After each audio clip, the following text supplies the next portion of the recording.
ഈ ദിവസത്തിന്റെ ഭയങ്കര പ്രത്യേകത ഒന്ന് പറ. മറന്നാളെ ഞാൻ ഇതിനെ ഓർമ്മിപ്പിക്കണം. ഓർമ്മ വന്നു. ഇന്ന് ഇന്ത്യൻ റിപ്പബ്ലിക് ഡേ അല്ലേ? അല്ല, ഇന്ന് ഇവിടുത്തെ തെങ്ങിന് കുഴി വെട്ടിയ ദിവസം. എന്നെ ഇവിടെ കുഴിയിട്ട മൂട്. ഇതിലും ഭേദമാ.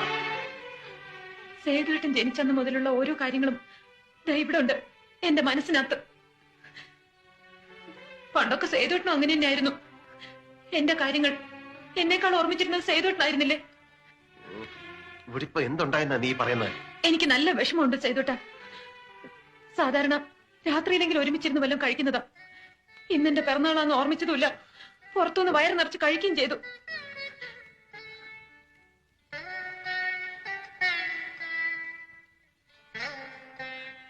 ഇത് അവസാനത്തെ പിറന്നാളൊന്നുമല്ലോ, അടുത്തന്നെ ഓർമ്മിക്കാൻ. എനിക്കെല്ലാം മനസ്സിലാവുന്നുണ്ട്. നിനക്കൊന്നും മനസ്സിലായിട്ടില്ല, മനസ്സിലാവുകയില്ല. അത് നിന്റെ കുഴപ്പമില്ല. പുറത്ത് വെച്ച് ആകാശം ഇടിഞ്ഞ് തല വീണാലും സഹിക്കാം. പക്ഷെ വീട്ടിൽ വന്ന് കയറുമ്പോ മോന്തം വീർപ്പിച്ചുകൊണ്ടിരിക്കുന്ന ഭാര്യയെ കണ്ടാലുണ്ടല്ലോ ഞാൻ